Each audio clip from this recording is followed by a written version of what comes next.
বৃষ্টি থেমে গেছে। অরণি আর রাফাত দুজনের বৃষ্টির পানিতে গোসল শেষ। অরণি একের পর এক হাঁচি দিচ্ছে, হাঁচি থামার নাম নিচ্ছে না। রাফাত রাগান্বিত স্বরে বলল, আগেই বলেছিলাম ঘরে চলো, এখন ভালো লাগছে? অরণি জবাব দিল না, ওড়নায় নাকের সর্দি মুছল। রাফাত বলল, এবার অন্তত ঘরে চলো অরণি। তুমি এইখানে রাতে কিভাবে ঘুমাও? তোমার কি শীত লাগে না? আমি কিভাবে এখানে ঘুমাই সেটা নিয়ে চিন্তা করার সময় এখন না। ঋতু ঘুমিয়ে পড়েছে নাকি কে জানে, জেগে থাকলে ওকে দিয়ে আদা চা বানাতে যেত। অরণ্য হাঁচি দিতে দিতে হেসে উঠল, হাসি জোরে তার হাসি হয়ে গেল বন্ধ। রাফাত ভুরু কুঁচকে বলল, কি ব্যাপার? ব্যাপার হলো তুমি ছাতা সেজেও আমার ভিজে যাওয়া বন্ধ করতে পারলে না, সেই তো আমাকে ভিজতে হলো। তোমার জায়গায় আমি হলে কি করতাম জানো কি? কোলে উঠিয়ে ঘরে নিয়ে যেতাম। না বাবা, এত বড় সাহস আমার নেই।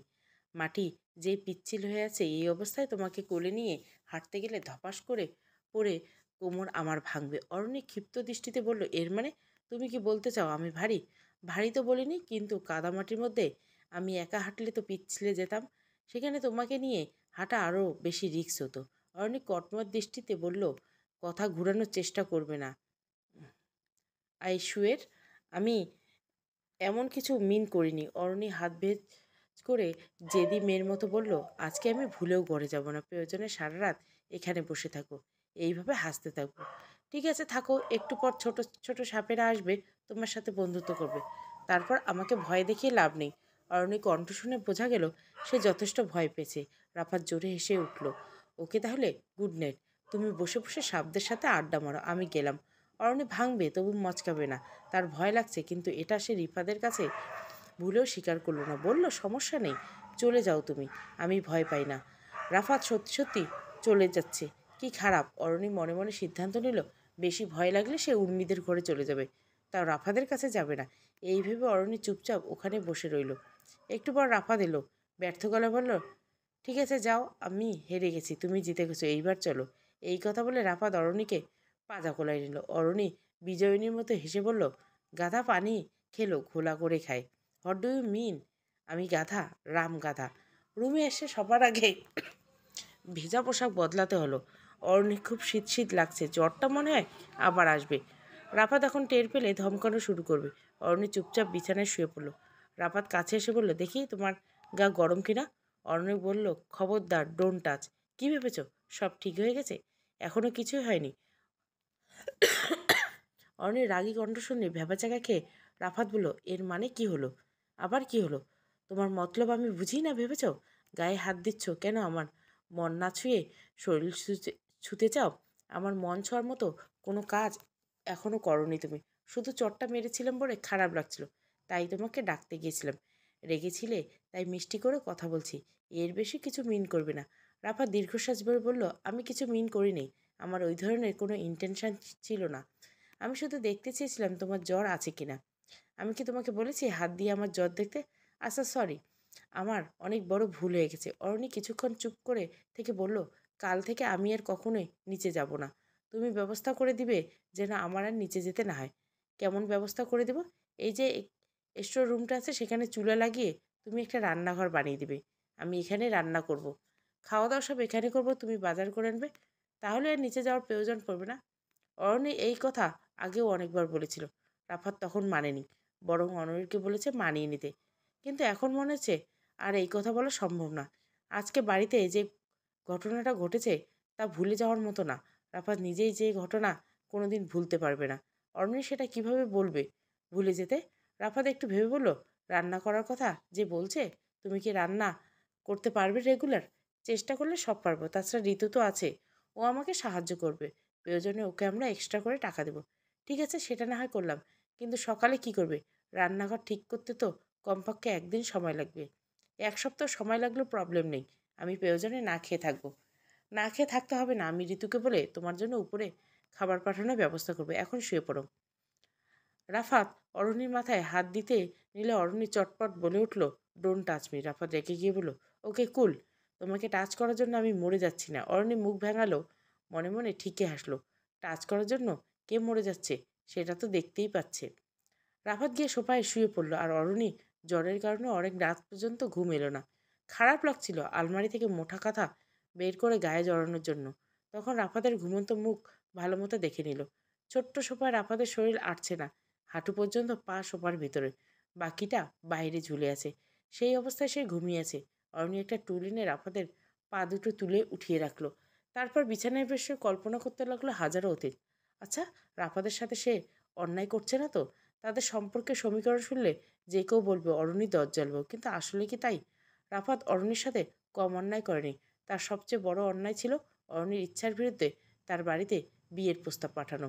ভার্সিটির নবীনবরণে অরণি রাফাতকে প্রপোজ করে। অরণি শুধু ভেবেছিল ভেবে দেখবে। তার পরদিন থেকে হাত ধুয়ে অরণির পিছনে রেগে যায় রাফাত। অরণির ছায়ার মতো অনুসরণ করতে থাকে। অরণি রীতিমতো ভয় পেয়ে যায়। ভার্সিটি কামাই দিতে শুরু করলো। কিছুদিন রিল্যাক্সের জন্য খালার বাড়ি চলে গেল ঢাকার বাইরে। অরণিকে খুঁজে না পেয়ে রাফাত প্রায় পাগল প্রায় অবস্থা। অন্য হয়ে অরণির ডিপার্টমেন্টে খোঁজ নিতে শুরু করলো। ভার্সিটির সবাই জেনে গেল রাফাতের ফাইনাল এক্সাম তখন শেষ। সে দ্রুত চাকরিতে ঢুকছিল শুধু অরণির বাড়িতে বিয়ের প্রস্তাব পাঠাবে বলে। রাফাতের ফুফুতো বোনের হাজব্যান্ড বিশাল ইন্ডাস্ট্রিয়ালিস্ট, তাই রাফাতের চাকরি পেতে কোনো অসুবিধাই হলো না। অরণি খালার বাসা থেকে ফিরে এসে জানতে পারল তার বিয়ে ঠিক হয়েছে। পাত্র ভালো চাকরি করে, নিজের বাগান বাড়ি আছে, ভালো ফ্যামিলি। অরণি তার ভাইকে ভীষণ মানে, তাই বিয়েতে রাজি হয়ে গেছিল। তখনও সে জানতো না পাত্র রাফাত। যেদিন রাফাত তার বাবা শিলা চাচিকে সাথে নিয়ে অরণিকে দেখতে এলো, সেদিন অরণি প্রথম জানতে পেরেছিল রাবেয়া অরণিকে দেখার জন্য আসেনি। বিয়েতে তিনি ছিলেন না। অরণির পরিবারের সবাই জানতো রাবেয়া অসুস্থ। অরণি সেটাই ভেবেছিল, কিন্তু বিয়ের পর জানা গেল তিনি অসুস্থ নন, অসন্তুষ্ট। সকালে রাফাত বা অরণি কেউ নিচে গেল না। ঋতু তাদের দুজনের জন্য খাবার বেয়ে উপরে যাচ্ছিল। তখন রাবেয়া বলল, ঋতু, এগুলো কোথায় নিচ্ছিস? ঋতু ভয়ে ভয়ে জবাব দিল, ছোট ভাইয়ের ঘরে। ওরা কি জমিদার হয়ে গেছে, নিচে নামতে পারে না? এইটা আমি কেমনে কইতাম বড় আম্মা? আমি হয়েছি হুকুমের দাসী, আমার কাজ আদেশ পালন। তোকে ভাষণ দিতে হবে না। এমন চটং চটং করা কি ছোট ভাবির থেকে শিখছিস? ঋতু মাথা নিচু করলো, উত্তর দিল না। রাবেয়া বলল, তোর ছোট ভাবিকে বলবি নিচে আসতে, আমি ডাকছি। যে আচ্ছা। রাফাত আধ ঘন্টা পরে নিচে নামলো। রাবেয়া চেয়ারে বসে ম্যাগাজিন পড়তে পড়তে অপেক্ষা করেছিল ডাইনিং রুমে। সিঁড়ির কাছে ডাইনিং রুম। রাফাত এসে শান্ত কণ্ঠে জিজ্ঞাসা করলো, আমাকে ডেকেছ? রাবেয়ার মুখের সামনে থেকে ম্যাগাজিন সরিয়ে বলল, এখন থেকে কি মহারানীকে উপরে খাবার দিয়ে আসতে হবে? প্রতিদিন দিয়ে আসার প্রয়োজন নেই, শুধু আজকের জন্য। কাল থেকে অরণি নিজে রান্না করে খাবে। কিভাবে রান্না করবে? স্টোর রুম দিয়ে একটা চুলা বসিয়ে রান্নাঘর বানানোর পরিকল্পনা করছি। বাহ, এখন থেকে কি তাহলে তোদের সাথে আমাদের খাওয়া দাওয়া আলাদা হয়ে যাবে? রাফাত করুণ দৃষ্টি চেয়ে বলল, এর জন্য কে দায়ী মা? অবশ্যই তোর বউ দায়ী। সে আমার মুখে মুখে তর্ক করে আমার চক্ষু শুল হয়েছে। সে না হয় তর্ক করে, কিন্তু তুমি কি করছো? কখন তাকে বোঝানোর চেষ্টা করছো? প্রত্যেক ক্রিয়ার বিপরীতমুখী প্রতিক্রিয়া থাকে। তার মানে তুই বলতে চাইছিস তোর বউ যা যা করেছে সব ঠিক আর আমি ভুল? তুমি অরণির গায়ে হাত তুলেছ, এটা নিশ্চয়ই ভুল। যেখানে নিজের মেয়ে গায়ে তুমি কখনো হাত তোলেনি, সেখানে অরণিকে কিভাবে মারলে? আমার মেয়ে আমার সাথে কখনো বেয়াদবি করেনি, অরুণই করেছে। তুই যদি ওই সময় ওখানে থাকতি, তাহলে আমার আগে তুই ওকে চড় মারতি। আমি কখনোই ওকে চড় মারতাম না। যাই হোক, তুমি যেটা করেছো সেটা অন্যায় করেছো। এর জন্য তুমি অরণির কাছে ক্ষমা চাইবে, না হলে। রাবেয়া গর্জন করে উঠলেন, এই বেয়াদব মেয়ের কাছে আমি ক্ষমা চাইব? তুই এখনই আমার চোখের সামনে থেকে চলে যা। রাফাত চলে যেতে নিচ্ছিল। রাবেয়া আবার বলল, দাঁড়াও। রাফাত দাঁড়ালো, কিন্তু পেছনে তাকালো না।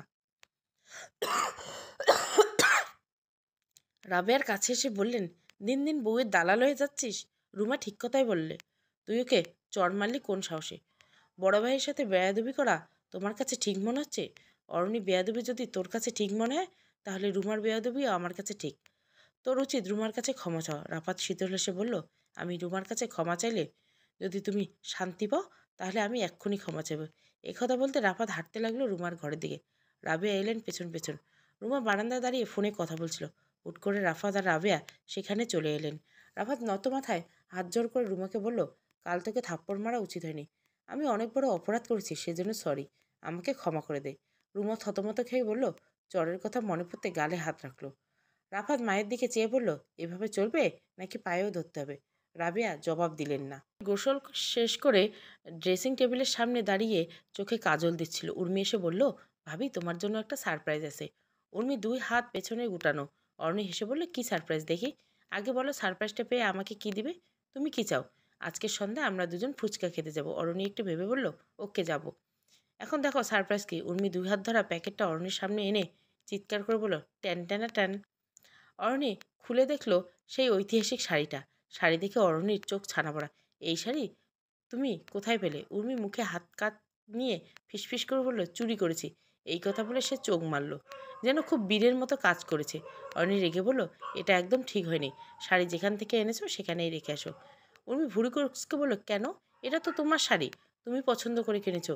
রুমা আর তাঞ্জু আপু ইচ্ছে করে শাড়িটা নিয়ে গেছে তোমাকে কষ্ট দেওয়ার জন্য। অরণি তাচ্ছিল্যে হাসি হেসে বলল, একটা শাড়ি নিয়ে যদি ওরা নিজেদের বিজয় মনে করে তাহলে করতে দাও। উর্মি জেদ ধরল, না ভাবি, এই শাড়ি আমি ওদেরকে পরতে দেব না। এইটা তোমার শাড়ি, তুমি পরবে। অরণি চোখ রাঙিয়ে উর্মির দিকে তাকালো। যা বলছি তাই করো উর্মি, না হলে কিন্তু আমি তোমাকে বকবো এখন। উর্মি মন খারাপ করে শাড়িটা নিয়ে বের হয়ে গেল। রুমা এই শাড়ির প্যাকেট বিছানায় রেখে গোসলে ঢুকছিল। তখন রুমে কেউ ছিল না। উর্মি সুযোগ বুঝে শাড়িটা হাতিয়ে নিয়েছে।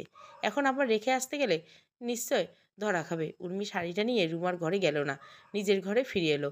পড়ার টেবিলে শাড়িটা রেখে বিছানায় শুয়ে ভাবতে লাগলো কি করবে। নীলিমা আপুর সাথে ব্যাপারটা আলোচনা করা যায়, সে একটা বুদ্ধি বের করতে পারে। কিন্তু মাঝে মাঝে উর্মির মনে হয় নীলিমা আপুও রুমা আপুদের দলে, সেও ভাবিকে দু চোখে দেখতে পারে না। আসলে অরণি ভাবিকে দেখতে অনেক সুন্দর, একেবারে চোখ ধাঁধানো রূপ যাকে বলে। শুধুমাত্র এই কারণে তাকে নিয়ে সবার এত হিংসা।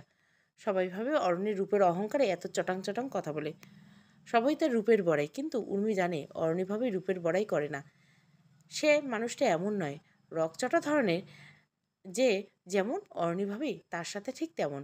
এই যে উর্মি, সে তো অরণি ভাবিকে খুব পছন্দ করে, তাই অরণি উর্মিকেও কত ভালোবাসে। উর্মির মা আশা মেয়ের ঘরের বিছানা ঝাড়তেছিল। তখন পড়ার টেবিলে শাড়ির প্যাকেট দেখে হাতে নিলেন। প্যাকেট খুলে শাড়ি দেখে অবাক হয়ে বললেন, এটা রুমার শাড়ি না? তুই কোথায় পেলি উর্মি? উর্মি নির্বিকার চিত্তে বলল, রুমা আপুর না, এটা ছোট ভাবের শাড়ি। আশা চোখ বড় বড় করে বলল, সেটা তো বুঝেছি, কিন্তু এই শাড়ি তো রুমা নিয়ে গেছিল না? উর্মি শোয়া থেকে উঠে বসে বলল, আমি রুমা আপুর ঘর থেকে শাড়িটা চুরি করে এনেছি মা, ভাবিকে দেওয়ার জন্য। কিন্তু ভাবি শাড়িটা নেয়নি, ফেরত পাঠিয়েছে। এখন এটা আবার রুমা আপুর ঘরে নিয়ে যেতে ইচ্ছে করছে না আমার। আশা কিছুক্ষণ শাড়িটার দিকে চেয়ে বলল, ভালোই হয়েছে। রুমা তো আর জানে না তুই নিয়েছিস। অরণি ভাববে তুই শাড়ি ফেরত রেখে এসেছিস, কিন্তু শাড়িটা থাকবে আমাদের কাছে। এই কথা বলে আশা আলমারি খুলে শাড়ি ঢুকিয়ে রাখলো। উর্মি অবাক হয়ে বলল, আরে এটা কি করছো? রুমা আপু যদি শাড়ি খোঁজে? খুঁজবে না, ও এই শাড়ি এমনিতে অরণিকে ফেরত দিয়ে দিত। রাফাত তাকে চড় মেরেছে, তাও অরণির জন্য। এরপর কি অরণি শাড়ি ও পরবে? তাহলে তো ভালোই হলো, এই শাড়ি রুমা আপুকে দিয়ে আসি। রুমা আপু ভাবির শাড়ির ভাবিকে ফিরিয়ে দেখ। তুই না মাত্র বললি অরণি শাড়ি নেবে না, তাহলে ফিরিয়ে দেওয়ার দরকার কি? শাড়িটা তো ছোট খালার বিয়েতে উপহার দেওয়া যাবে। উর্মি বিস্মিত কণ্ঠে উচ্চারণ করলো, মা। আশা এড়িয়ে যাওয়ার উদ্দেশ্যে বলল, পড়তে বস, পড়তে বস। বিকালে না তোর কোচিংয়ে পরীক্ষা, ভালো করে পড়। আশা রুম থেকে বের হয়ে গেল। উর্মি এত মেজাজ খারাপ হচ্ছে, সে বুঝতে পারছে না সামান্য একটা শাড়ির প্রতি সবার এত লোভ সে কেন। শেষমেশটা নিজের মা পর্যন্ত, ধ্যাত। সারাদিন স্টোররুমে পরিষ্কার করতে লেগেছে। বিকালে মিষ্টি এনে চুলা সেট করলো, গ্যাসের মিটার বসানো হলো। রাফাত সুপার শপ থেকে ফ্রাই প্যান, প্লেট, গ্লাস আরও বিভিন্ন জিনিস কিনে আনলো। বাজারও আনা হলো। অরণিদের বেডরুমে ফ্রিজ আগের থেকে ছিল, সেই ফ্রিজ এনে নতুন রান্নাঘর সাজানো হলো। একটা কিচেন যাক লাগবে, এটা আনা হবে। আপাতত টেবিলের উপর সরঞ্জাম রেখে কাজ চালানো হচ্ছে। দুপুরে খাবার তারা এখনো খায়নি। মিষ্টি চলে যাওয়ার পর অরণি দ্রুত ভাত বসালো। ডিম ভাজার জন্য তাড়াহুড়ো করে পেঁয়াজ কাটতে গিয়ে তার হাতের আঙ্গুল কেটে গেল, রক্তে মাখামাখি সব কিছু। ঋতু জলদি নিচে থেকে ফার্স্ট এড বক্স নিয়ে এলো। অরণি হাতে ব্যান্ডেজ করে দিতে লাগলো। অরণি বলল, দ্রুত করো, খিদেই মরে যাচ্ছি। রান্না না হলে খাবো কখন? রাফাত বলল, হয়েছে থাক, আর রান্না করার দরকার নাই। ফুড পান্ডায় পিজা অর্ডার করেছি। অরণি আর চোখে তাকিয়ে বলল, এই কাজটা আর 5 মিনিট আগে করলে আমার হাতটা কাঁপতো না। ঋতুর কথা শুনে খিলখিল করে হেসে উঠল। রাফাত বলল, তুই হাসছিস কেন? ভাবি পেঁয়াজ কাটতে না দিয়ে নিজে কাটতে পারলি না? আমি তো কইছিলাম, ভাবিরে আমারে দিল না। রিফাত বিড়বিড় করে বলল, সব জায়গায় খালি পাকনামো। অরণি চোখ রাঙিয়ে বলল, এই কথাটা কাকে বললে? রাফাত উত্তর না দিয়ে চলে যাচ্ছিল। তখন ঋতু ডেকে বলল, ছোট ভাইয়া, বড় আম্মা আজকে সারাদিন কিছু খায়নি। রাফাত অবাক হয়ে জিজ্ঞাসা করলো, খায়নি মানে কেন? আপনি আর ভাবি ওনার সাথে বেয়াদবি করেছেন। যতক্ষণ না এই বেয়াদবির বিচার না হইব ততক্ষণ উনি কিছুই খাইব না, এইটা বলতেছে। রাফাত দীর্ঘশ্বাস ছাড়লো। এই ঝামেলা কি থামবে না? ঋতু একটু চুপ থেকে আবার বলল, আমার মনে হয় সকালের ঘটনা লাগাইয়া বড় আম্মা এমন করতেছে। আর উনি কৌতূহল কণ্ঠে জিজ্ঞাসা করলো, সকালে কি হয়েছিল? ঋতু সকালে বিস্তারিত কাহিনী বলল। অরণি রাফাতের দিকে তাকিয়ে প্রশ্ন করলো, তুমি সত্যি রুমার পায়ে ধরে মাপ চেয়েছো নাকি? রাফাত অবজ্ঞার স্বরে বলল, আরে না, কিন্তু এখানে মায়ের ভাত না খেয়ে থাকার মতো কি হলো? তিনি কার উপর রেগে আছেন? রাফাত শান্ত স্বরে বলল, মনে হয় তোমার কাছে মাপ চাওয়ার কথা বলেছিলাম তাই। অরণি আফসোসের হাসি আসলো, কেন যে বলতে গেলে? তোমার মাকে তুমি চেনো না? এখন দেখো আবার কি নতুন ড্রামা শুরু করে। সন্ধ্যা সত্যি বাড়িতে একটা বিশাল ঝড় উঠল। রাফাতের বড় ভাই রাহাতকে ডেকে আনা হয়েছে। সে তার বউ নিয়ে উত্তরায় থাকে। মায়ের কাঁদুনি শুনে অফিস থেকে ছুটে এসেছে বড় ছেলে। এমনিতে সপ্তাহে একবারও মায়ের খোঁজ নেয় না, আর আজকে সেজেছে মায়ের বীরপুরুষ। রাফাতকে ডেকে ধমকানো শুরু করলো, মায়ের সাথে তুই এমন ব্যবহার করার সাহস কিভাবে পেলি? মা তোর বউয়ের কাছে মাপ চাইবে, এই কথা তুই বললি কিভাবে? ছেলে নামের কলঙ্ক তুই। রাবেয়া কেঁদে কেটে একাকার হয়ে যাচ্ছে। সিঁড়ির উপরের দিকটা উঁকি মেরে দৃশ্য দেখছে অরণি। মহিলার চোখে এত পানি কোত্থেকে আসে? বড় ছেলে দেখে মেলো ড্রামা শুরু করছে। অরণি মনে মনে বলল, হে আল্লাহ, আমাকে ধৈর্য দাও।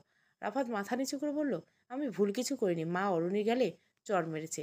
তোমারে বিচার কি বললে ভাইয়া? কাজটা কি ঠিক?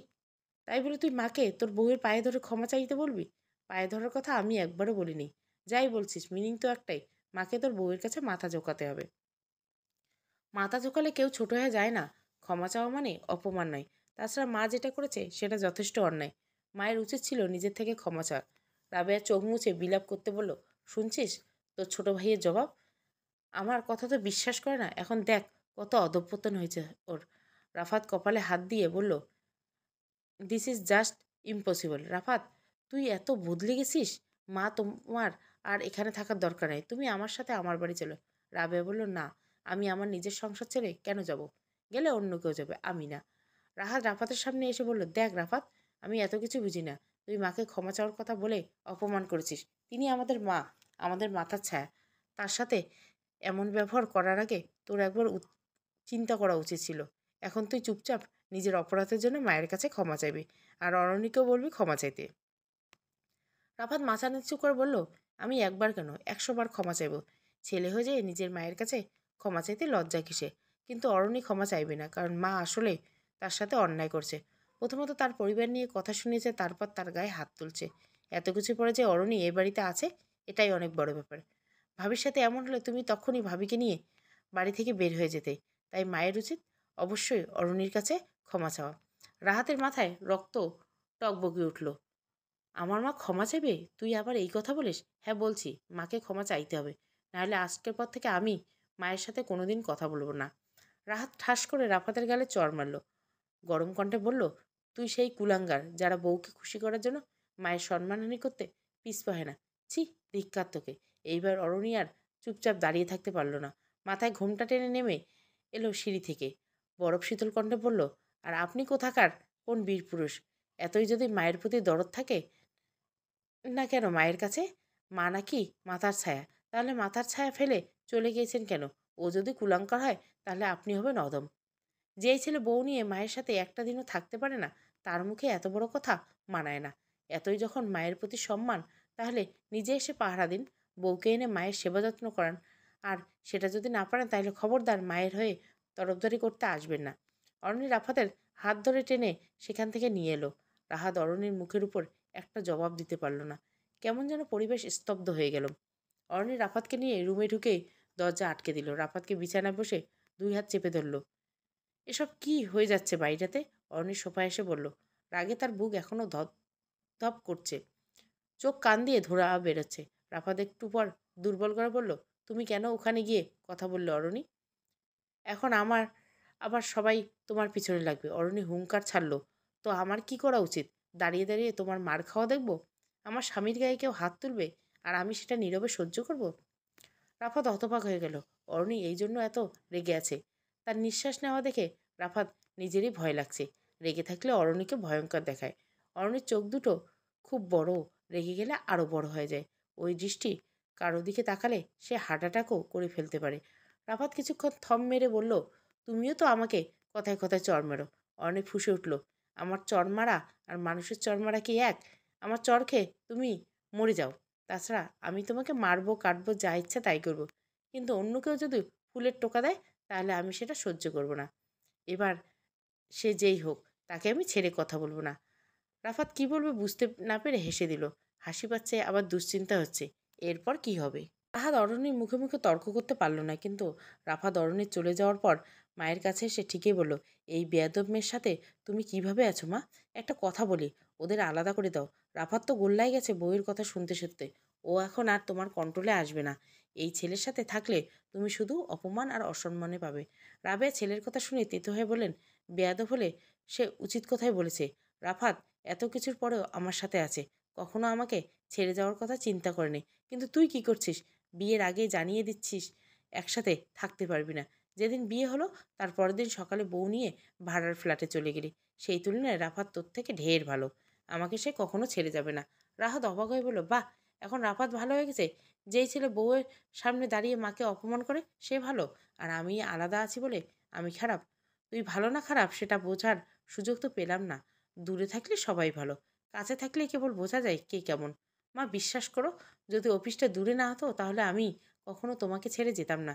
চাকরির জন্য আমাকে বাড়ি ছাড়তে হয়েছে, এই কষ্ট আমারও কি কম? এই উবার পাঠাওয়ার মতো অনলাইনের যুগে যাতায়াতের কোনো সমস্যা না। রাফাত তো অফিস অনেক দূরে, তোর বাপ চাচারাও বহু দূরে গিয়ে অফিস করে, কিন্তু কখনো বাড়ি ছেড়ে যায়নি। ঘরের ছেলে দিন শেষে ঘরে ফিরে আসে, কিন্তু তুই স্বার্থপরের মতো বউ নিয়ে আলাদা হয়ে গেছিস। এই জন্যই তো অরণিকে তোকে এইসব বলার সুযোগ পেয়েছে। রাফাত যদি এত ঝামেলা সহ্য করে এখানে থাকতে পারে, তাহলে তুই কেন পারবি না? যদি সাহস থাকে তাহলে অন্তত 1 মাসের জন্য হলেও তুই আর বৌমা এই বাড়িতে এসে থাক, নবাবের বেটিকে দেখিয়ে দে। রাহাত হার মেনে নিল।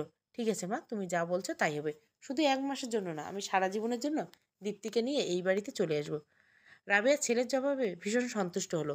অরণি নিজের বিপদ নিজেই ডেকেছে, এবার বুঝুক জায়ের সাথে সংসার করতে কেমন লাগে। রাহাত জানে এই বাড়ি সহ গ্রামের অনেক সম্পত্তি বাবা দলিল করে রেখেছেন মায়ের নামে, তাই এমতো অবস্থায় মাগে রাখানো মোটে উচিত কোনো বুদ্ধিমানের কাজ নয়। মায়ের ভালো এবং লক্ষ্মী ছেলে হয়ে থাকা এখন অতীব জরুরি। রাফাতের মতো বোকারাই কেবল ধনী মাকে রাগায়, কিন্তু রাহাত তো বোকা নয়, সে তার ধনী মায়ের বাধ্য ছেলে। তাই মা যা বলবে রাহাত বাধ্যের মতো তাই করবে। কষ্ট করে কয়টা দিন মায়ের সাথে থেকে মায়ের মন জয় করতে পারলে ক্ষতি কি? দীপ্তিকে বোঝাতে হবে যাতে সে মিষ্টি মিষ্টি কথায় মাকে খুশি রাখে। রাফাত অরণি মা ইতিমধ্যে সহ্য করতে পারছে না, তাই ফাঁকা ময়দানে গোল দেওয়ায় রাহাতের জন্য কোনো ব্যাপার না। আর একবার সম্পত্তি ভাগাভাগি হয়ে গেলে পর কে কোথায় যাবে তার ঠিক নেই। তখন রাফাত না হয় মায়ের ভালো ছেলে হওয়ার ভূমিকাটা পালন করবে। আজ সকাল থেকে গোছগাছ চলছে। অরণির রুম থেকে মাথা বের করে একটু পরপর ঘটনা পর্যবেক্ষণ করছে। আজ থেকে 2 তলায় উত্তর পাশটায় খালি পড়ে থাকবে না। রাহাত তালাবন্ধ ঘরটা অনেকদিন পর খোলা হয়েছে। এখন থেকে সে বউসহ এখানে থাকবে। অরণির বিশ্বাস হচ্ছে না। তার বলা মাত্র কিছু কথার জন্য রাহাত ভাই এত বড় একটা সিদ্ধান্ত নিয়ে ফেললেন। সত্যি অবাক কাণ্ড। নিচ থেকে চিৎকারের শব্দ হলো। দীপ্তিভাবে চলে এসেছে। নীলিমা, রুমা, তাঞ্জু হইচই। অরণি জানলা থেকে উঁকি মেরে দেখল বেশ লম্বা করে ফর্সা চেহারার সুন্দরী মহিলা গাড়ি থেকে নেমল। চেহারা আহামরি কিছু না, কিন্তু জৌলুসে ভরপুর। চোখে সানগ্লাস, কানে গলায় ডায়মন্ড, ঠোঁটে গাঢ় বর্ণের লিপস্টিক, চুল কার্ল করে এক সাইডে এনে রাখা, গায়ে সিটপ্লেস ব্লাউজ আর সিল্কের শাড়ি। চুলের খোপা দেখে মনে হচ্ছে পার্লার থেকে বেঁধে এসেছে। এইভাবে অরণি সাজলে তাকে বলিউডের নায়িকা মনে হতো। দীপ্তি গাড়ি থেকে নামতে রুমা, তানজিমা আর নীলিমা তাকে চারপাশে থেকে জড়িয়ে ধরলো। বড় ভাবিকে পেয়ে কি উল্লাস তাদের! বলা ভালো, সে বড় ভাবি তাদের ভীষণ পছন্দ। মাঝে মাঝে তারা 3 বোনে রাহাত ভাইয়ের বাড়িতে চলে যায়। দীপ্তি ভাবির সাথে সময় কাটায়। ভাবি তাদের রান্না করে খাওয়া, শপিং করা। এখন সেই ভাবি পার্মানেন্টলি বাড়িতে চলে এসেছে। তাদের জন্য তো আজ ঈদ। অরণি পেছনে তাকিয়ে উর্মির উদ্দেশ্য করে বলল, তুমি বসে আছো কেন উর্মি? যাও বড় ভাবির সাথে দেখা করে এসো। উর্মি দায়সারা ভরে বলল, উপরেই তো আসবে, তখন দেখা এমনি হবে। নিচে গিয়ে দেখা করতে হবে কেন? নতুন বউ নাকি যে গেট থেকে রিসিভ করে আনতে হবে? তবুও তোমাদের বড় ভাবি বলে কথা, একটা রেসপেক্ট আছে না? তোমার বোনরা তো গেল সোজা গেট থেকে রিসিভ করে আনতে। উর্মি মুখ বাঁকিয়ে বলল, আমার এসব ঢং ভালো লাগে না। আর ওরা ওইসব কেন করেছে আমি জানি, তোমাকে জ্বালানোর জন্য। ঋতু তাল মিলিয়ে বলল, এই ব্যাপারটা আমিও বুঝছি। অরণি কিছু বলল না, দীর্ঘশ্বাস ছেড়ে আবার তাকালো। দীপ্তের হাত ধরে নামলো 3 বছরে মাহাথির। কি সুন্দর দেখতে বাচ্চা, ফর্সা, স্বাস্থ্যবান, একেবারে সাদা একটা ডাব্বা। দীপ্তি উপরে এলো অনেকক্ষণ পরে। বাড়ির সবার সাথে আড্ডা দিল, লাঞ্চ করলো, তারপর ছেলেকে নিয়ে উপরে এলো। এদিকে অরণি আজ উর্মি আর ঋতুকে নিয়ে আলাদা লাঞ্চ করছে। তার একা খেতে ভালো লাগে না। আর রাফাত সেই তো অফিসে থাকে। সে ফিরে আসবে রাতে। দীপ্তি ঘরে ঢোকার সময় তাদের দিকে তাকালোই না। উর্মি ভেবেছিল ভাবি এখানে এসে তাদের সাথে বসবে, কিন্তু বসলো না। উর্মি মনে মনে একটা গালি দিল। বিকেলে অরণি বিছানায় শুয়েছে, তার অনেক পেটে ব্যথা। হঠাৎ কেউ পায়ে এসে চিমটি কাটলো। অরণি তাকিয়ে দেখলো মাহাথির মুখ টিপে হাসছে দুষ্টুর মতো। এই হাসিটা একদম রাফাতের মতো। মাহাতি দেখতে অনেকটা রাফাতের মতো হয়েছে। অরণির ভীষণ মায়া লাগলো। শোয়া থেকে উঠে বলল, আই বাবু এদিকে আসো। মাহাতির অরণির কণ্ঠ শুনে দৌড়ে পালিয়ে গেল। অরণি খুব হাসি পেল। তার ধারণা মাহাতির আবার আসবে। ড্রয়ার থেকে একটা ক্যাডবেরি প্যাকেট বের করলো অরণি। তার পিরিয়ডের সময় রাফাত চকলেট এনে ড্রয়ারে ভরিয়ে রাখে। স্বাস্থ্যের জন্য নাকি ভালো। অরণি এত চকলেট খেতে ইচ্ছে করে না, বাচ্চাদের দিয়ে শেষ করে। মাহাথির আবার এসেছে। পদ্মায় তার ছোট্ট আঙ্গুল দেখা যায়। অরণ্য আদুরি কণ্ঠে বলল, এদিকে এসো, আমার কাছে কিন্তু চকলেট আছে, নেবে? মাহাতির পদ্মার ফাঁক থেকে মাথা বের করে তাকালো। চোখের পাপড়িগুলো ঘন কালো, কি সুন্দর। ইচ্ছে করছে কোলে নিয়ে আদর করতে। অরণ্যে হাত দিয়ে ডাকলো, আসো। মাহাথির ধীরে ধীরে আসতে নিচ্ছিল। হঠাৎ দীপ্তি কর্কশ কণ্ঠে বলল, মাহাথির। মাহাথির মায়ের ঠাক শুনে আবার চলে গেল। অরণি এবার বিছানা থেকে নেমে দরজার সামনে গেল। তখনই দীপ্তির গলা আবারও শুনল। মাহাথিরকে সে ধমকাচ্ছে, আরেকবার ওইখানে গেলে থাপ্পড় দিব বেয়াদব ছেলে। চলো ঘরে চলো। অরণির চেহারা অপমানে শুকিয়ে গেল। দরজার বাহিরে আর বের হলো না, বরং ভিতরে ঢুকে দরজা আটকে দিল। তারপর বিছানায় গিয়ে বসলো। যা আসার পর ভেবেছিল এবার একটা ভালো সঙ্গী পাবে। সে অন্তত অরণির সাথে ভালোবাসে মিশবে। কারণ দীপ্তি তো এই বাড়ির মানুষগুলোর থেকে আলাদা। কিন্তু এখন মনে হচ্ছে সবাই এক। দীপ্তি তাদের মতো। নয়তো বাড়িতে ঢোকার সাথে সাথে অরণির সাথে খারাপ ব্যবহার করবে কেন? অরণি তার কি ক্ষতি করেছে? রাতে ঋতুর সাথে ব্যাপারটা নিয়ে আলোচনা করার পর ঋতু বলল, সব হয়েছে কান পড়া। বড় ভাবি এই বাড়িতে ঢুকার লগে লগে সবাই মিলা আপনার নামে বদনাম করছে, তাই এখন আপনারে দেখতে পারে না। থাক, মন খারাপ কইরেন না। অরণ্য থমথমে মুখে বলল, তোমার কি মনে হয় শুধু বিকেলের এই একটা ঘটনা নিয়ে আমি মন খারাপ করে আছি? এর চেয়ে কত বিশ্রী কাহিনী আমার সাথে ঘটেছে, তাও আমি মন খারাপ করিনি। কিন্তু আজ যা হলো। ঋতু দ্রুত জিজ্ঞাসা করলো, আবার কি হয়েছে? অরণি বলল, আজ বিকেলে এই ঘটনার পর আমি দরজা বন্ধ করে ঘরে শুয়েছি।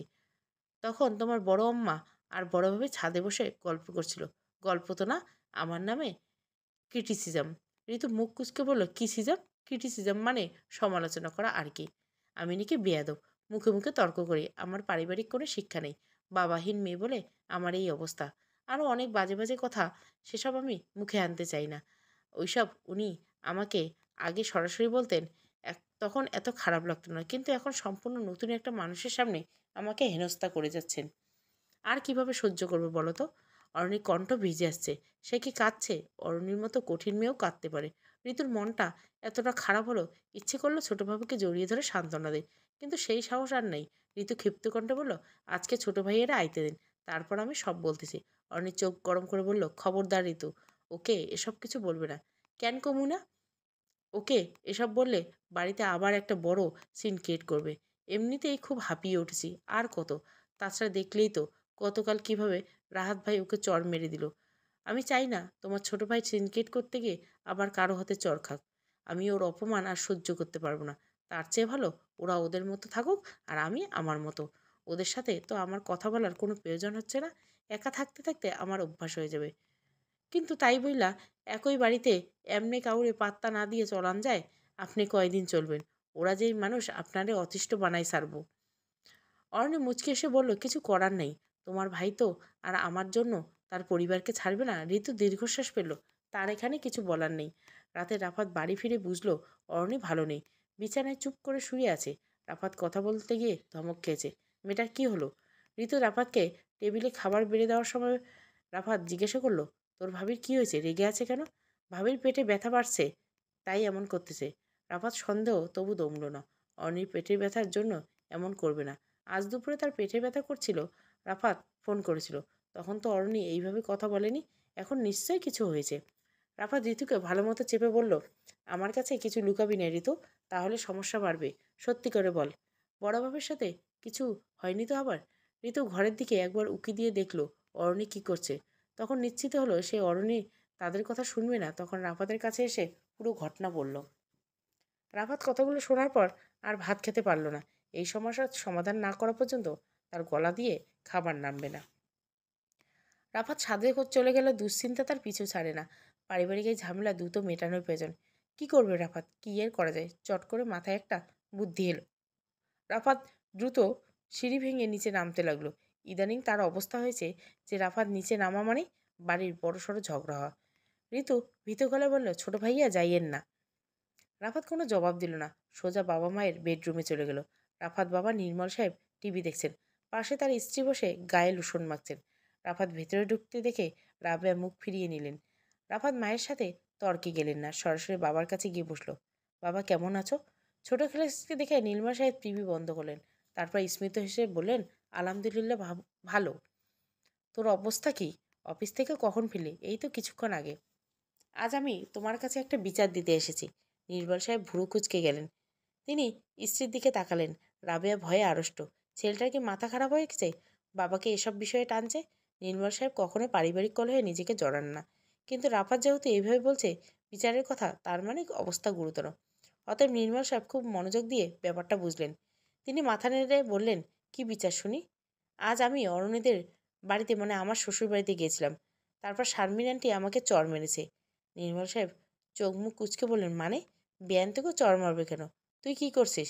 রাবেয়া গরম তেলে জল পড়ার মতো তেতে উঠলেন। ওই নবাব দাদির মেয়ে তোকে চড় মেরেছে? এত বড় সাহস! এই কথা তুই এখন বাপের কাছে বলছিস? আগে বলিসনি কেন? রাফাত মায়ের দিকে তাকে জিজ্ঞাসা করলো, আগে বললে কি হতো? কি হতো মানে? আমি গিয়ে ওই মহিলারে বুঝিয়ে দিয়ে আসতাম আমার ছেলেকে চড় মারার পরিণাম কেমন। কোন সাহসে চড় মেরেছে তোকে? চড় মারতে সাহস লাগবে কেন মা? তিনি তো আমার মায়ের মতো, মারতেই পারেন। আমি তোর মা হয়ে জীবনে কখনো তোর গায়ে হাত তুলিনি। এত আদর করে মানুষ করছি, আর কোথাকার কোন মহিলা এসে চড় মেরে দিবেন? এত সস্তা? নির্মল সাহেব স্ত্রীকে থামানোর জন্য গম্ভীর কণ্ঠে বলেন, আহা চুপ করো, আগে শুনতে দাও পুরো ঘটনা। কি হয়েছিল বলো তো বাবা? তোকে কেন চড় মারলো? রাফাত মিষ্টি এসে বলল, কিছুই হয়নি বাবা, আমাকে কেউ চড় মারেনি। আমি শুধু মাকে এইটা বোঝাতে চাইলাম, সন্তানের গায়ে যখন অন্য কেউ হাত তোলে, তখন একজন মায়ের কষ্ট কেমন হয়। রাবেয়া অবাক হয়ে তাকিয়ে আছেন, এখনও রাগে ফুঁসছেন। নির্মল সাহেব বললেন, তোর কথা আমি কিছুই বুঝতে পারলাম না বাপ। তোমাকে বুঝতে হবে না, মা ঠিকই বুঝছেন। আমি মায়ের সাথে এখন একটু আলাদা কথা বলতে চাই। নির্মল সাহেব স্ত্রীর দিকে তাকালেন। রাবেয়া নিশ্চুপ। নির্মল সাহেব দীর্ঘশ্বাস ফেলে বলছেন, ঠিক আছে, কথা বল। বাবা চলে যাওয়ার পর রাফাত হাঁটু গেড়ে মায়ের সামনে এসে বলল। মায়ের হাতটা নিজের হাতের মুঠোয় নিল। রাবেয়া ঝাড়ি মেরে সরিয়ে দিল। আমার সাথে একদম আদিক্ষেতা করবি না। রাফাত হেসে বলল, ঠিক আছে, আদিক্ষেতা করবো না, কিন্তু তোমার রাগ এখনও কমেনি। একটা মিথ্যে বানিয়ে গল্প শুনে তুমি এতটা রেগে আছো। তাহলে অরুণিমা যখন এই ঘটনা জানবে, তখন তিনি কতটা কষ্ট পাবেন ভাবতো। আমি তো সবসময় তোমার চোখের সামনেই থেকেছি, কিন্তু অরুণী তো তার মায়ের কাছ থেকে থাকতে পারছে না। দূর থেকে মেয়ের ভালো থাকার দোয়া ছাড়া তিনি আর কি করতে পারেন? তিনি যখন জানবেন তার মেয়েটা শাশুড়ি হাতে চড় খেয়েছে, তখন কি মেনে নিতে পারবেন? অরুণী নীলিমার জায়গায় চিন্তা করে দেখো মা, তুমি হলে কি মেনে নিতে পারতে? রাবেয়া কঠিন মুখে পড়ে, এ ধরনের ফালতু কথা আমাকে বুঝিয়ে লাভ নেই। আমি আমার সন্তানকে এত কুশিক্ষা দিয়ে বড় করিনি যে বেয়াদবের মতো তর্ক করবে। আর বেয়াদবি না করলে তাকে কেন চড় দিবে? যখন আমি চড়ের গল্পটা বললাম, তখন কিন্তু একবারও জানতে চাওনি মা। এর আগেই রেগে গেছো। রাবেয়া কিছু বলার জন্য মুখ খুলতে চাইল, কিন্তু বলার মতো কিছুই খুঁজে পেলেন না। রাফাত মায়ের কোলে মাথা ঠেকে বলল, সব দোষ আমার মা। তোমার ইচ্ছার বিরুদ্ধে অরণিকে বিয়ে করেছি, কিন্তু তুমি কেন তাকে পছন্দ করো না সেটা আমি এখনো বুঝতে পারি না। তারা আমাদের বাড়িতে কোনো দামি উপহার পাঠায়নি বলে এটাও তো আমার জন্য। আমি নিষেধ করেছিলাম, কারণ তোমার ছেলে যৌতুক ঘোর বিরোধী।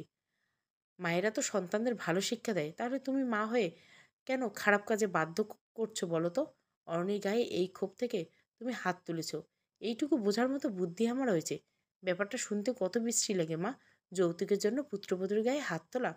তুমি কি বুঝতে পারছো না মা, কতটা বড় অপরাধ? মারলাম, অরণি মুখে মুখে তর্ক করে, সে সোমার সাথে বেয়াদবি করে, এটাও আমি মেনে নিলাম, কিন্তু সেজন্য তুমি তাকে শাসন করতে পারো না, কারণ শাসন করার অধিকার শুধু তার আছে যে আগে স্নেহ করে।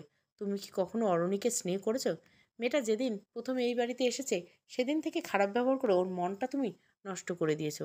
তাহলে কোন যুক্তিতে ওর থেকে তুমি ভালো ব্যবহার আশা করো, যেখানে তুমি নিজেই কখনো মেয়েটাকে 2 পয়সা দাম দাওনি? আমি দিনের পর দিন তোমার ব্যবহার দেখেছি, আর অবাক হয়েছি। আমার মা তো কখনোই এমন ছিলেন না, তাহলে হঠাৎ কেন এমন হয়ে গেছে?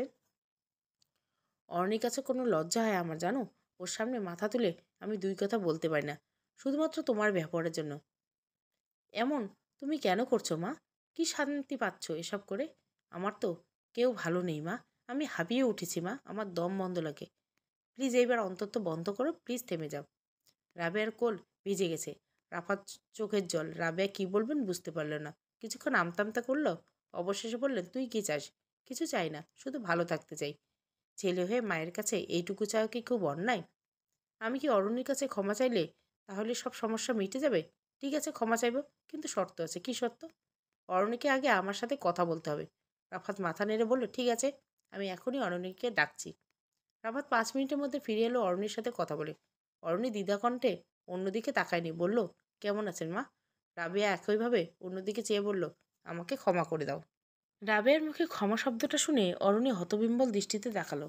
সে প্রত্যাশা করেনি যে এমনটা হবে। রাফাত অবশ্য তাকে বলেছিল, কিন্তু অরণ্য তার শাশুড়িকে চেনে। তিনি ক্ষমা চাওয়ার মতো এতটা বিনয়ী মানুষ হতে পারে না। কিন্তু আজ অবাক হলো। সত্যি অবাক কাণ্ড। রাফাতের মায়ের কথা শুনে এত আনন্দিত হলো যে তার সাথে মাকে জড়িয়ে ধরল। তার কপালে চুমু দিয়ে বলল, থ্যাংক ইউ মা। রাবেয়া কর্কশ গলায় বলল, হয়েছে, ছাড়, আর ঢং করতে হবে না। রাফাত হেসে বলল, না, আজ আমি তোমাকে 5 মিনিট এভাবেই জড়িয়ে ধরে রাখবো। অরণি কি বলবে বুঝতে পারছে না। তার একটু অস্বস্তি হচ্ছে। রাফাত তার কথা রেখেছে, এইটা ভেবে ভালো লাগছে। রাবেয়ার মতো মহিলার মুখ থেকে ক্ষমা নামক শব্দটা বের করে কোনো সহজ ব্যাপার না। রাফাত অসাধ্য কিভাবে সাধন করলো। রাফাত মাকে জড়িয়ে ধরে রেখে অরণির মুখের দিকে চেয়ে প্রশ্ন করলো, তুমি মাকে ক্ষমা করেছো তো অরণি? আর কোনো রাগ নেই তো? অরণ্য অপ্রস্তুত হয়ে মাথা ঝাঁকালো। তার রাগ নেই।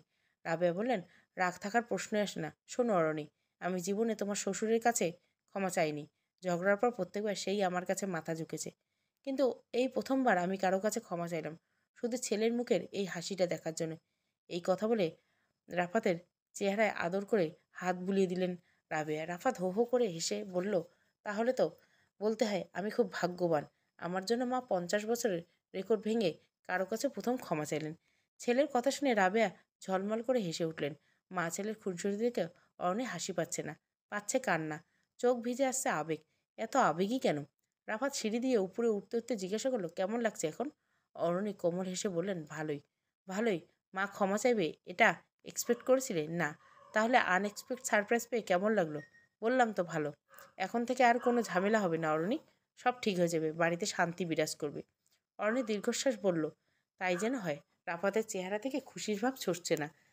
তার চোখে মুখে একটা আনন্দের ঝিলিক এসেছে, কিন্তু অরণির মনে মনে এখনো কিঞ্চিত সন্দেহ। আসলে কি সব ঠিক হয়েছে? একটা মানুষ যাকে অনেক ঘৃণা করত, তাকে কি চোখের পলকে ভালোবেসে ফেলা যায়? রাবেয়া কি পেরেছে অরণিকে মেনে নিতে?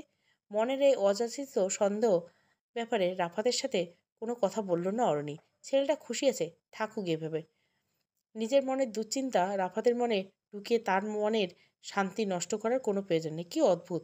অরণি আর রাবেয়া দুজনে বিপরীত স্রোতের মানুষ, কিন্তু একদিক দিয়ে তাদের উদ্দেশ্য এক, রাফাতকে খুশি রাখা। এই কাজের জন্য তারা দুজনেই আবার সব করতে পারে।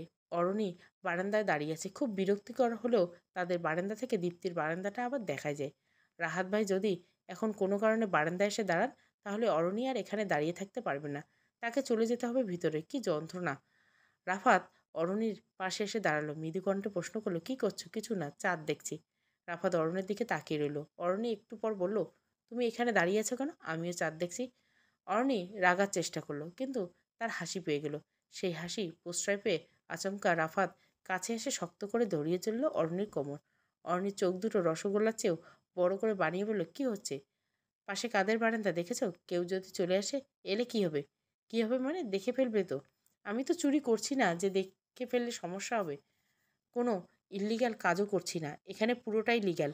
অরণি জোর করে রাফাতের হাত সরিয়ে নিয়ে বলল, ঠিক আছে, হচ্ছে না। রাফাত কিছু সময়ের জন্য চুপ রইল। তারপর হঠাৎ বলল, বিয়ের প্রথম রাতে আমাদের মধ্যে একটা চুক্তি হয়েছিল, মনে আছে অরণি? অরণি মাথা নাড়ল। তার মানে আছে। রাফাত তবুও নিজের মতো করে বলল, তুমি আমার পরিবার থেকে আলাদা হতে চেয়েছিলে, যা আমি কখনো চাইনি। কিন্তু যেহেতু তুমি নিজের ইচ্ছার বিরুদ্ধে আমাকে বিয়ে করছো, তাই আমার একটা দায়বদ্ধতা ছিল তোমার প্রতি। আমি বলেছিলাম সর্বপ্রথম তোমার মন জয় করব, তারপর তোমাকে। অরণি মুচকি হেসে রাফাতকে প্রশ্ন করলো, তুমি কি তাহলে আজকের কাজটাতে আমার মন জয় করতে করতে করেছো? ঠিক তা না, তখন এটা আমার মাথায় আসেনি। শুধু ভাবছিলাম পারিবারিক ঝামেলা কিভাবে মেটানো যায়, কিভাবে সব কিছু ঠিকঠাক করা যায়। কারণ এত সমস্যা আমার ভালো লাগছিল না। দিন দিন অসহ্য হয়ে উঠছিলাম। অরণি ছোট্ট একটা নিঃশ্বাস ফেলে বলল, ও। রাফাত অরণির দিকে তাকিয়ে সরাসরি প্রশ্ন করলো, এই কথা কেন জিজ্ঞাসা করলে? তার মানে কি আমি তোমার মন জয় করতে পেরেছি? অরণি মাথা নিচু করে হেসে বলল, হ্যাঁ পেরেছো। রাফাত এক মুহূর্ত দেরি না করে অরণিকে শক্ত করে জড়িয়ে ধরলো। এভাবে জড়িয়ে ধরলো যেন অরণি থতমত খেয়ে গেছে। নড়াচড়া করার জো নেই। রাফাত হেসে বলল অরণি হেসে বলল, ছাড়ো রাফাত, আজ এমনিতেই কিছু হবে না, আমি অসুস্থ। উফ, আরও তুমি আমাকে এত খারাপ ভাবো? আমি তো জানি তুমি অসুস্থ, কিন্তু তাই বলে কি কিছুই হবে না? আমি কি তোমার ঠোঁটে চুমু দিতে পারবো না? না, পারবে না। যখন হবে সব একেবারে হবে। No half chance. অরণি ভেবেছিল রাবিয়ার পরিবর্তে কেবল রাত পর্যন্ত থাকবে। সকাল হতে রাফাত অফিস চলে যাওয়ার সঙ্গে সঙ্গে তিনি ভুলে যাবেন। আবার খোঁচা মেরে কথা বলতে শুরু করবেন, সবার সামনে অপমান করবেন। কিন্তু এমন হলো না। বরং আজ সারাদিন রাবেয়া অরণির সাথে ভালো ব্যবহার করলো। প্রাণ খুলে হেসে কথা বললেন। কেউ দেখলে বলবেই না যে গতকাল তাদের মধ্যে সাপে নেউলের সম্পর্ক ছিল। তবে এই সময় সবচেয়ে বিরক্তির ব্যাপার হচ্ছে, অরণি খুব মেজাজ, খুব খিটখিটে হয়ে থাকে। কেউ ভালো কথা বললে তার ভালো লাগে না। কেউ যদি অকারণে অরণির দিকে হাসি দিয়ে চেয়ে থাকে, তাহলে অরণির ইচ্ছে করছে তার দিকে কঠিন মুখ করে তাকিয়ে থাকতে, তাকে কঠিন করে কথা বলতে। কেউ বেশি কথা বললে ইচ্ছে করছে তার মুখে স্কচ টেপ মেরে দিতে। তার কথায় কথায় মুড সুইং হয়। অরণি ভেবেছিল আজ নিচে সবার সাথে মিলেমিশে লাঞ্চ করবে, কিন্তু শেষ মুহূর্তে ইচ্ছে হলো না। সেই দিয়ে নামতে কষ্ট হলো। তাই সে নিজের ঘরে কিছু একটা রান্না করে খেয়ে নিল। তারপর বিছানায় এসে চুপচাপ শুয়ে রইল। এখানে আরেকটা সমস্যা আছে। দীপ্তিভাবে তার বাপের বাড়ির সবাইকে ডেকে এনে ২ তলার বৈঠকখানায় আড্ডাখানা বানিয়েছে। একটু পর পর সবার হাসির আওয়াজ ভেসে আসছে। অরণি ঘুমাতে পারছে না। আগে এই ২ তলা ছিল শান্ত, নিস্তব্ধ। এখানে স্বস্তি ছিল। কিন্তু এখন শুধু অস্বস্তি। বাড়িটা মেহমান দিয়ে ভরে গেছে। এবার অরণি কিছু একটা আন্দাজ করতে পারল যে কেন রাহাত ভাই বউ নিয়ে আলাদা থাকেন। কারণ শ্বশুরবাড়িতেও তো ১২ মাসে বাপের বাড়ির লোকজন এনে ঘর ভরিয়ে রাখা যাবে না। কিন্তু এখন দীপ্তিভাবির অনেক কদর। সে এই বাড়ির বড় বউ, উচ্চবিত্ত পরিবারের মেয়ে। তার দাপট অন্যরকম। ননদে প্রিয়, শাশুড়ি প্রিয় বৌমা। রাবেয়ার সাথে দীপ্তির কথা বলার ধরন দেখলে মনে হবে না মা আর মেয়ে। সে নিজের ১৪ গোষ্ঠী এখানে এনে উঠিয়ে রাখলেও কেউ কিছু বলবে না। অরণি মোবাইল বাজছে। ফোনটা অনেক দূরে। অরণি চিৎকার করে ঋতুকে ডাকলো। ঋতু দীপ্তির বাপের বাড়ি থেকে আসা মেহমানদের খেদমতে ব্যস্ত। কিন্তু অরণির ডাক শুনে হড়বড় করে ছুটে এলো। কি হয়েছে ছোট ভাবি? আমার মোবাইলটা টিভির কাছে বাজছে, একটু এনে দিবি? ঋতু মোবাইল এনে দিল। রাফাদের কল। অরণি রিসিভ করতে, হ্যালো, কি অবস্থা? লাঞ্চ হয়েছে? হ্যাঁ। তুমি করেছো? হুম। আজ একটা সুন্দর ক্লায়েন্টের সাথে মিটিং ছিল, তার সাথে লাঞ্চ করলাম, ভালোই লাগছিল। অরণি হাসছে। সে জানে রাফাত তাকে জ্বালানোর জন্য তো এসব করেছে। প্রথম প্রথম সে বোকার মতো রেগে যেত, এখন আর রাগে না। অরণি জিজ্ঞাসা করলো, সুন্দরী ক্লায়েন্ট কি তোমাকে? সত্যি বলবো? শুনলে আবার রাগ করবে না তো? না, বলো। জিজ্ঞাসা করলো আমি ম্যারিড কিনা। আমি বললাম আমি ম্যারিড। কিন্তু সে বিশ্বাস করলো না। তাকে বিশ্বাস করানোর জন্য আমি বললাম, তাহলে আমার স্ত্রীর ছবি দেখুন। সে সত্যি সত্যি দেখতে চাইলো। আমি তাকে তোমার ছবি বের করে দেখালাম। তখন সে কি বলল জানো? কি বলল? সে বলে, ওরে আল্লাহ, আপনার স্ত্রী দেখে আপনার চেয়েও সুন্দর। অরণি খিলখিল করে হেসে উঠল। হাসির জন্য তার পুরো শরীর কাঁপছে। রাফাত ওই পাশ থেকে অরণ্যের হাসি শুনছে চুপচাপ। একটু পর বলল, তোমার কি আজ বেশি খারাপ লাগছে অরণি? তুমি কি করে বুঝলে? অরণির কণ্ঠে বিস্ময়। রাফাতের প্রশ্নের জবাব দিল না। কিন্তু সে বুঝে অরণির সামান্য রসিকতা কখনো এতক্ষণ ধরে হাসে না। তবে আজ সে অনেকক্ষণ ধরে আসছে। এর মানে তার শরীর খারাপ লাগছে। সেই খারাপ লাগাটা ভুলে থাকার জন্য অরণি হাসার চেষ্টা করছে। রাফাত বলল, শুয়ে থাকতে ভালো না লাগলে ঋতুকে নিয়ে বাইরে হেঁটে আসতে পারো। অরণি মেজাজ হুট করে গরম হয়ে গেল। তার শরীর এতটা দুর্বল না, বিছনা ছেড়ে উঠতে মন চাইছে না। আর রাফাত বলছে বাইরে থেকে হেঁটে আসতে। পাগল নাকি? অরণি গম্ভীর গলায় বলল, না, এভাবে ভালো লাগছে। আর শোনো, বেশি কথা বললে আমার ভালো লাগছে না, আমি রাখি। আচ্ছা, ঋতুকে ফোনটা দাও। অরণি ঋতুকে মোবাইল দিয়ে বালিশে মাথা গুজে শুয়ে রইল। একটু পর ঋতু অরণির জন্য বাদাম গুঁড়ো নিয়ে গরম দুধ বানিয়ে আনলো। অরণি অবাক হয়ে বলল, আমার এখন ঠিক এটাই খেতে ইচ্ছে করছিল। তুমি কি করে বুঝলে? ঋতু মিষ্টি হাসলো। রাফাত যে তাকে ফোনে এটাই বলেছে, তা আর ঋতু অরণিকে জানালো না। দরজার সামনে একজন বয়স্ক মহিলা এসে দাঁড়ালো। তিনি অরণের দিকে তাকিয়ে আছেন ড্যাব ড্যাব করে। প্রশ্ন করে জানা গেল তিনি দীপ্তিভাবির মা। অরণের সামনে এসে গল্প করতেন। কথায় কথায় বললেন, সুন্দর বউ বলে মুখে ফেনা তুলতে লাগলেন। অরণি খুব অস্বস্তি বোধ হলো। এই বাড়ির সবাই নাকি বলে রাফাতের বউ সবচেয়ে সুন্দরী, অথচ অরণির সামনে এই কথা কেউ কখনো বলেনি। এই মহিলা না বললে অরণি জানতেই পারত না। দীপ্তি নাকি অরণির রূপের এমন প্রশংসা করছে যে বৃদ্ধা আজ শুধু অরণিকে দেখার জন্য এখানে ছুটে এসেছেন। তিনি জোর করে অরণিকে বিছানা থেকে তুলে তাদের ঘরে নিয়ে গেলেন গল্প করার জন্য। ভদ্রমহিলা এত বিনয়ের সাথে বললেন যে অরণি নিষেধ করতে পারলেন না। দীপ্তি অরণিকে দেখে খুব খুশি হলো, অথচ কাল কথাও বলছিল না। শাশুড়ি বদলানোর পর থেকে সবাই কেমন ম্যাজিকের মতো বদলে যাচ্ছে। একের পর এক দীপ্তির পরিবার আরও অনেক মানুষের সাথে অরণির আলাপ হলো। দীপ্তি সবার সাথে অরণিকে পরিচয় করে দিচ্ছে। এদের মাঝে দীপ্তির এক কাজিন ছিল, যার নাম রুবায়েত। ছেলেটা অরণির মুখের দিকে এমনভাবে তাকিয়ে রইল যেন গাম টেপ দিয়ে তার দৃষ্টি কেউ আটকে দিচ্ছে। হ্যান্ডশেকের জন্য সে অরণের দিকে হাত বাড়িয়েছিল, কিন্তু অরণি একটা ভাব করেছে যেন সে দেখতেই পায়নি। একটা পুরুষ হাত ধরে হ্যান্ডশেক করার মতো মানসিকতা অরণির নেই। এতে রুবায়েতের সামান্য ইগো হার্ট করে। সুন্দরী মেয়েদের ভাবতে থাকবে, এটাই স্বাভাবিক। অহংকার সুন্দরীদের অলংকার, কিন্তু তাই বলে এভাবে অবহেলা করবে না। রুবায়েত মানতে পারছে না। অর্ণি যতক্ষণ ওই জায়গায় ছিল ঠিক ততক্ষণ রুবায়েত নামের অদ্ভুত ছেলেটা তার দিকে তাকিয়েছিল। খুবই বিব্রতকর পরিস্থিতি। রুবায়েত কারোর সাথে কথা না বললেও অর্ণের দিকে তাকিয়ে বলছে, কি আশ্চর্য। অর্ণ অস্বস্তিতে গা কাটা দিচ্ছে। রুবায়েতের এই ব্যাপারটা কেউ লক্ষ্য করছে না কেন? না পারতে সেখান থেকে উঠে এলো অরণি। অসহ্য লাগছে তার। ডিনারের সময় রাবেয়া নিজে অরণিকে নিচে যাওয়ার জন্য ডাকতে এলো। সবার সাথে গল্প করে খেলে নাকি অরণির ভালো লাগবে। অরণি অভিভূত হয়ে গেল। তিনি এখন অরণির ভালো মন্দ নিয়ে চিন্তা করছেন, অথচ আগে অরণি না খেয়ে থাকলেও খোঁজ নেওয়ার প্রয়োজন মনে করতেন না। অরণির শাশুড়ির সাথে নিচে গেল। পারিবারিক আলোচনায় এবার সেও সামিল হলো। সবার আজকের আলোচনার বিষয়বস্তু রুমা। তার বিয়ের কথা আবার উঠেছে, কিন্তু পাত্রের নাম শুনে অরণি বিষম খেল। আজ বিকেলে দেখা হওয়া সেই ছেলেটা, মানে রুবায়েতের সাথে রুমার বিয়ের কথা সবাই ভাবছে। অরণি ইচ্ছে করলো এক্ষুনি নিষেধ করে, কারণ ছেলে সুবিধার না। কিন্তু দীপ্তি সামনে এই কথা বলা যাবে না। তাছাড়া অরণির কথা কি কেউ শুনবে? রাবেয়া অরণির সাথে এখন সারাদিন গল্প করছে। যেখানে যান অরণিকে সাথে নিয়ে যান।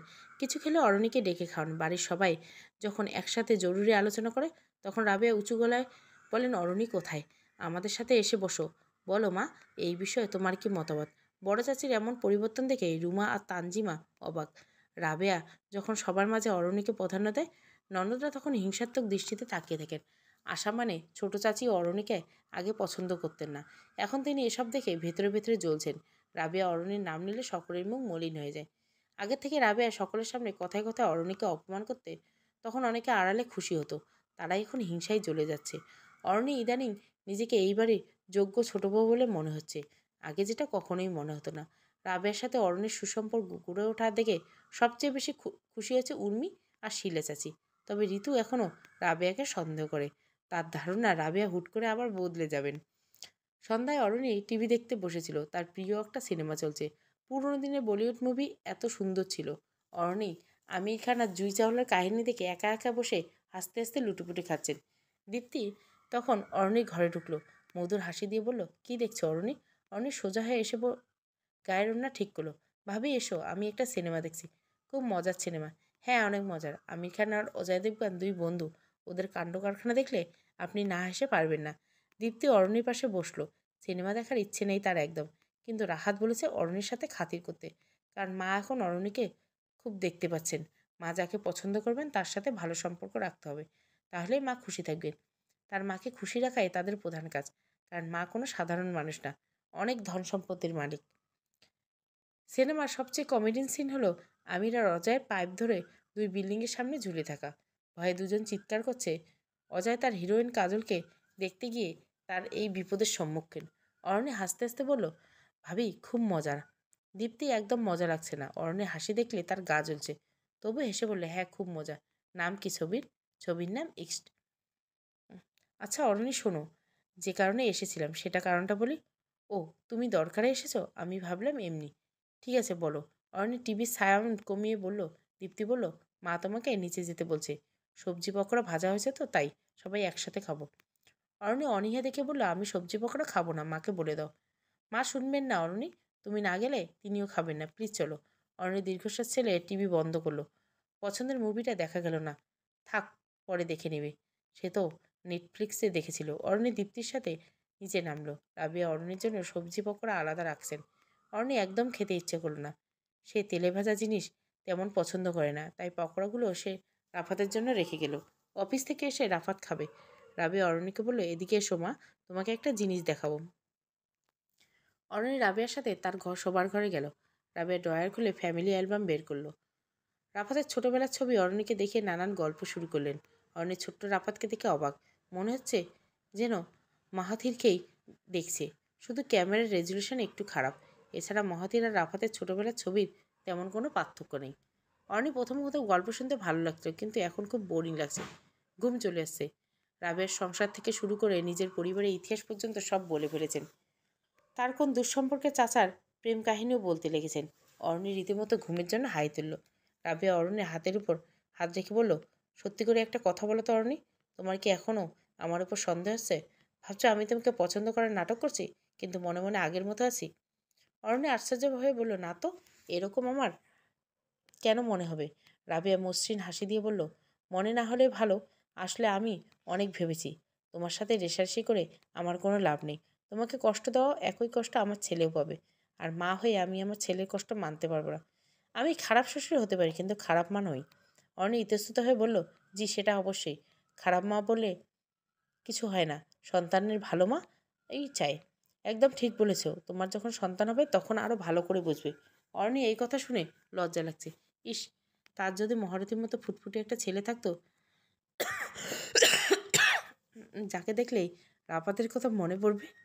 রাফাত মায়ের ঘরে উকি দিয়ে বলল, দীপ্তি কি এখানে আছে? রাবেয়া জবাব দিল, না, বসার ঘরে আছে, মনে হয়, খুঁজে দেখ। ঠিক আছে। রাহাত চলে যেতে নিল। রাবেয়া আবার ডেকে বলল, তুই কি অফিস থেকে ফিরলি বাবা? হ্যাঁ মা, তোর হাতে কি? রাফাত পেছনে গুটিয়ে রাখা হাতটা সামনে আনলো। নেটের ভেতরে বড় প্যাকেটে রঙিন ফলমূল দেখা যাচ্ছে। রাবেয়া তাকিয়ে বললেন, কি এগুলো? রাহাত অপ্রস্তুত হেসে বলল, মহার্থীর ফল ছাড়া অন্য কিছু খেতে চায় না, তাই ওর জন্য বেদানা আর আঙ্গুর এসেছিলাম। রাফা বলল, তাই নাকি? আমারও ইদানিং বেদানা খেতে খুব ইচ্ছে করছিল। তুই? রাহাত কথাটা শুনেও না শোনার মতো দীপ্তিকে খুঁজতে বেরিয়ে হয়ে গেল। রাবেয়া পুরো কথা শেষ করার সুযোগ পেল না। এর আগে রাহাত চলে গেছে। রাবেয়া শুকনো মুখে অরণির দিকে তাকিয়ে বলল, অরণি শাশুড়িকে লজ্জা দিতে চাইল না, তাই এমন ভাব করলো যেন সে মা ছেলের কথা কিছুই শুনতে পায়নি। তার গভীর মনোযোগ ফ্যামিলি অ্যালবাম। রাবেয়া চুপসে যাওয়ার গলায় বলল, 3 বছরের বাচ্চা ফল ছাড়া কিছু খায় না, এটা কি বিশ্বাসযোগ্য অরণি? অরণি কি উত্তর দিবে ভেবে পেল না। খুব অস্বস্তি লাগছে। রাবেয়া বললেন, এগুলো আনা হয়েছে দীপ্তির জন্য। মাহাতির কথা বলেছে যেন আমাকে দিতে হবে না। অরণি হাসার চেষ্টা করেও বললেন, কি জানি মা, হয়তো মহারতী খাবে। এই বয়সে তো বাচ্চারা খাবার নিয়ে অনেক ঝামেলা করে। রাবেয়া মাথা নেড়ে বলল, ও, বাচ্চা কাচ্চা কি আমরা পালিনি? 3 বছরের বাচ্চা একটা আস্ত বেদানায় খেয়ে হজম করতে পারবে না। ওকে তো এখন ওর মা পানির সাথে পাতলা খিচুড়ি খাওয়ায়, বেদানার বিচি গিলবে কি করে? তাহলে মনে হয় বেদানার জুস করে খাবে। কি জানি বাবা। রাবেয়া শাড়ি ঝাড়া দিলেন। বোঝাই গেল খুব কষ্ট পেয়েছেন। এবার তিনি সংসারের গল্প ছেলে বেদানা গাছের গল্প বলতে শুরু করলেন। তাদের বাড়ির পাশে একটা বেদানা গাছ ছিল। অরণ্য শুনতে শুনতে দীর্ঘশ্বাস ফেলল। নিজের ঘরে ফিরে এসে অর্ণির রাফাতকে ফোন দিয়ে বলল, তুমি কোথায়? অফিস থেকে বের হয়েছো? হ্যাঁ, কেন? তোমার কিছু লাগবে? হুম, লাগবে, বেদানা লাগবে। কি? বেদানা চেনো না? ওই যে লাল লাল ফল। হ্যাঁ চিনি, কিন্তু তুমি তো বেদানা একদম পছন্দ করো না। আমি একবার এনেছিলাম, তখন ছুঁয়েই দেখোনি। আমি কি বলছি আমি পছন্দ করি? তাহলে আনতে বলছো কেন? ফেসিয়াল করবো, হোয়াট? তুমি জানো বেদানার কত দাম? ওই টাকা দিয়ে 200টা ফেস ওয়াশ কেনা যাবে।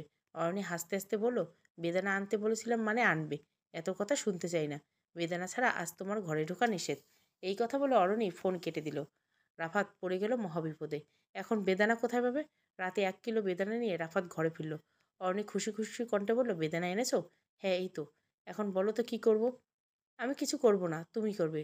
আমি কি করব? এগুলো নিয়ে মাকে দিয়ে এসো। রাফাত হতভম্ব হয়ে বলল, মা বেদানা খুব পছন্দ করেন। এটা তুমি কিভাবে জানলে?